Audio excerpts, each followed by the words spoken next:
The showroom gleamed with an almost sterile brilliance, sunlight pouring through the floor-to-ceiling windows and bouncing off the polished cars like liquid gold. A hum of quiet activity filled the space.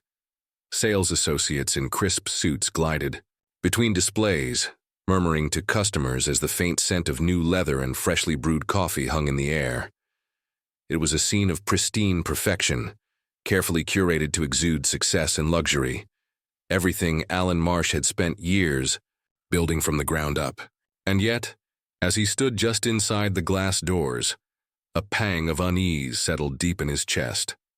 Alan adjusted his baseball cap, pulling it lower over his eyes. He hadn't been back here in months, not since stepping away from the day-to-day operations to focus on the broader expansion of Marsh Motors. His face wasn't well known outside corporate circles, and he preferred it that way. Today, dressed in a worn jacket and jeans, he was just another potential customer. That anonymity was by design. He'd come here undercover, not to spy, but to reconnect, to see if the company still carried the values he'd poured into it. As he wandered deeper into the showroom, Alan couldn't shake the sensation that something was off. The energy wasn't quite right. A few employees cast fleeting glances his way, but quickly averted their eyes, their polite smiles fading the moment he passed. Others seemed entirely preoccupied, their focus on well-dressed clients or their phones. Alan's stomach tightened. Had the culture changed this much in his absence? He stopped beside a sleek black sedan, running his hand over the glossy hood. It was one of their top models, a car he'd personally championed during its development. The pride he felt was quickly overshadowed by a faint, almost indiscernible sound behind him. Voices, hushed but urgent. "Can you believe this guy?" one whispered. The words were sharp, laced with a mocking undertone. "Yeah, no way he's buying anything." "Look at him," another voice replied, quieter but no less condescending. Alan's hand stilled on the car as his chest tightened. He didn't turn around, but his ears strained to catch every word. Probably here to waste time or get free coffee. Bet he doesn't even know what he's looking at.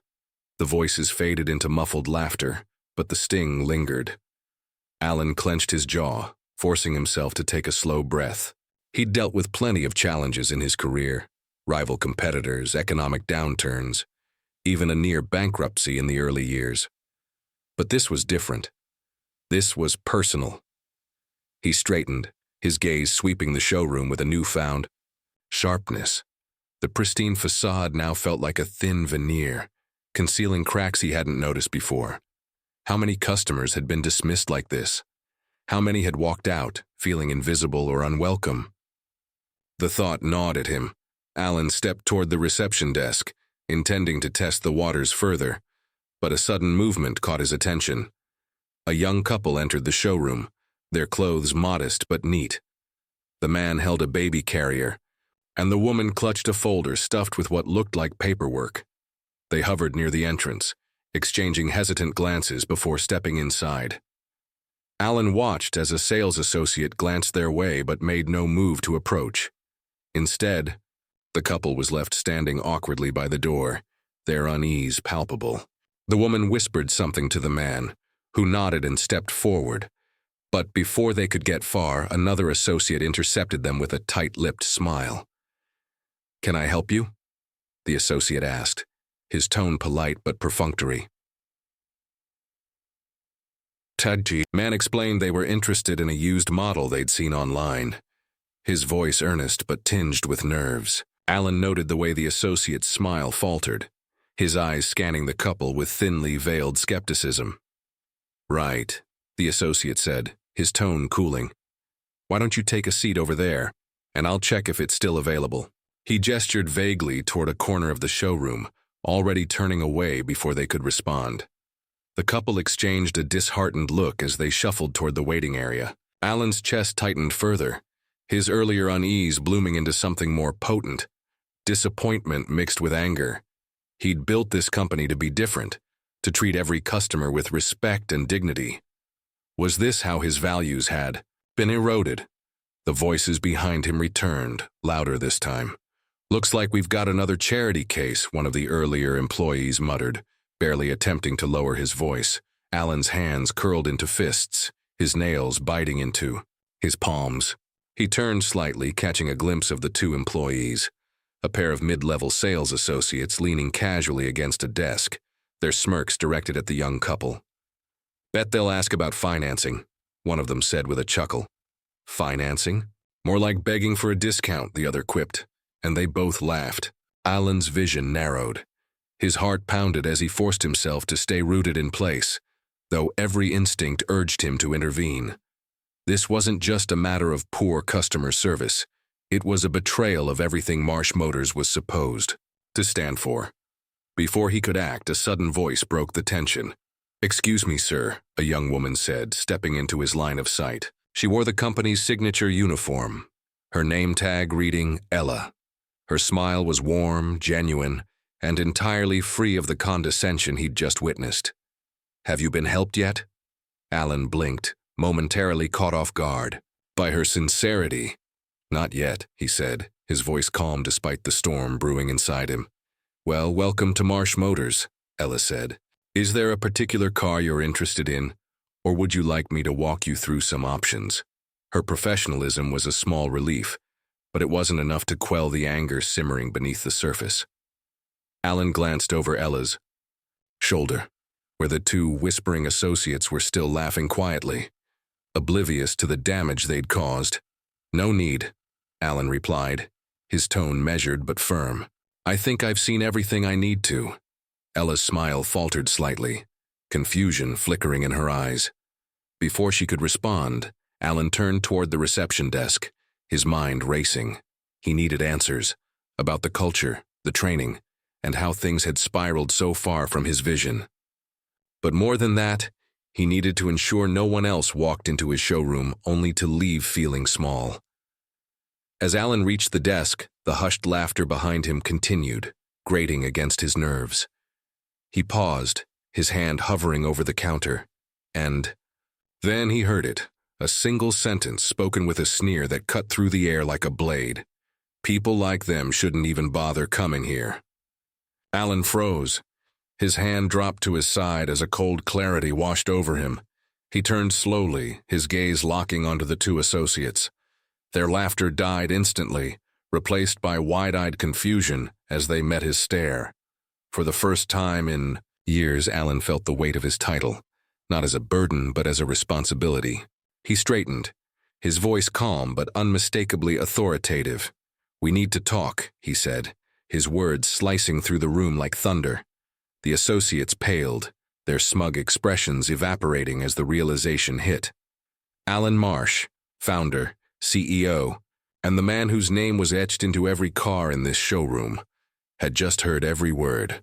Alan Marsh stood in the showroom's center, every detail of the space he had once proudly called his legacy, now magnified under the weight of what he'd just overheard. The two sales associates who had been laughing moments earlier now stood frozen, their faces a mixture of confusion and fear. But Alan wasn't ready to confront them fully, yet. Instead, he turned to Ella, the young employee who had approached him with genuine warmth. "Ella, could you give me a tour of the floor?" he asked, his tone lighter than what he felt inside. Ella blinked, clearly still puzzled by the shift in tone, but she nodded quickly. "Of course. Let me show you some of our most popular models." As she led him past the gleaming vehicles, Alan's thoughts drifted to the past. He hadn't always been the confident CEO with a successful company under his belt. Schenkters had been born from a place of desperation and determination. In his early 20s, Alan had worked 3 jobs to make ends meet while dreaming of something bigger. His father, a mechanic, used to tell him, "You can't just fix cars, Alan. You've got to fix the way people feel about buying them." The words had stuck with him, especially after his father passed unexpectedly, leaving Alan to shoulder the burden of his family's debts. He remembered sleepless nights spent sketching out business plans on diner napkins, fueled by cheap coffee and raw grit. When Marsh Motors finally opened its doors, it wasn't just a dealership. It was a promise, to his father, to himself, and to every customer who walked through the doors, that they would be treated like people, not dollar signs. But standing here now, Alan couldn't ignore the cracks in that promise.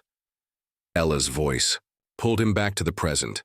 She was pointing out the features of a mid-range SUV, her enthusiasm genuine despite her confusion about his presence. "This model has been really popular with families," she explained, gesturing to the spacious interior. "It's got great safety ratings and some of the best financing options we offer." Alan nodded, though his focus wasn't entirely on the car. He glanced across the showroom where the young couple still sat in the waiting area, their faces clouded with uncertainty. The associate who had dismissed them earlier had yet to return, and Alan's jaw tightened. "Ella," he said, interrupting her pitch, "do you enjoy working here?" The question caught her off guard. She hesitated, then smiled cautiously. "I do. It's a good job, and I've learned a lot since I started." "But," Alan prompted gently. Ella glanced around as if checking to see if anyone was listening. "Well, it can be a little competitive, I guess. Sometimes it feels like there's more focus on hitting numbers than helping people." Alan's stomach sank further. He suspected as much, but hearing it confirmed stung. "And how do you feel about that?" he asked. She shrugged, her expression thoughtful. "I just try to focus on the customers. People remember how you treat them, you know. Even if they don't buy anything today, they'll come back if they feel respected." Alan gave her a small smile, a flicker of pride warming his chest. She reminded him of himself in his early years, idealistic, hard-working, and determined to make a difference. As they continued the tour, Alan subtly observed the other employees. Some were engaged with customers, their professionalism evident, but others seemed indifferent or even dismissive. It wasn't just the two who had mocked him earlier. There was a pervasive air of complacency among several staff members. The tension in Alan's chest grew as he realized how far the culture had drifted from his original vision. He'd trusted his management team to uphold the values he'd instilled, but now it was clear that trust had been misplaced. They approached the service desk, where a middle-aged man in a rumpled suit was arguing with a receptionist. His voice was low but firm, his frustration evident. "I've been waiting over an hour," the man said, his tone controlled but strained. "I just need to know if my car will be ready today." The receptionist, a young man who looked barely out of high school, sighed audibly. "Like I said, sir, we're short-staffed today. You'll have to wait your turn." Alan felt a spark of anger flare. He stepped forward, his voice steady but commanding. "Is there a manager here who can assist this gentleman?" The receptionist blinked at him, clearly taken aback. I think Mr. Carter is in his office," he stammered. Alan nodded and turned to the man. "I'll make sure someone helps you right away," he said, his tone reassuring. The man gave him a grateful nod, his expression softening. Ella shot Alan a curious look as they walked away, but she didn't ask any questions. Alan's next stop was the manager's office. He knocked once before pushing the door open, finding himself face to face with a man in his late 30s, his tie slightly askew, and his desk cluttered with paperwork. "Mr. Carter, I presume?" Alan said, stepping inside. The manager looked up, frowning at the intrusion. "Yes, and you are?" Alan removed his cap, meeting the man's gaze with quiet intensity. "Alan Marsh." Recognition flickered in Carter's eyes, followed by a flush of embarrassment. He stood quickly, smoothing his tie. "Mr. Marsh, I didn't realize you were visiting today." "That's by design," Alan said coolly. "I've been walking the floor, observing how things are run. I'd like to discuss some concerns." Carter swallowed hard, nodding. "Of course, please have a seat." Alan remained standing, his tone firm but measured. "I won't take up much of your time right now, but I'll be scheduling a full review of this dealership soon. In the meantime, I expect immediate action to address the lack of attentiveness and professionalism I've witnessed today." Carter nodded again, sweat forming at his temple. "Absolutely, Mr. Marsh. I'll take care of it." Alan gave a curt nod and left the office, his mind racing. He couldn't fix everything in one visit, but he could start laying the groundwork. As he returned to the showroom, A sudden commotion near the entrance caught his attention. The young couple was speaking animatedly with another associate. There, voices rising in frustration. "I'm sorry," the associate said, his tone clipped. "But the car you're asking about was sold yesterday. There's nothing I can do." Alan's chest tightened as he approached, catching the tail end of the conversation. "We called this morning to confirm it was still available," the woman said, her voice trembling. "You said it was." The associate shrugged. "Must have been a mix-up. It happens." The man's face reddened with anger, but before he could respond, Alan stepped forward. "That's enough," Alan said, his voice cutting through the tension like a blade. The associate looked startled, his eyes darting between Alan and the couple.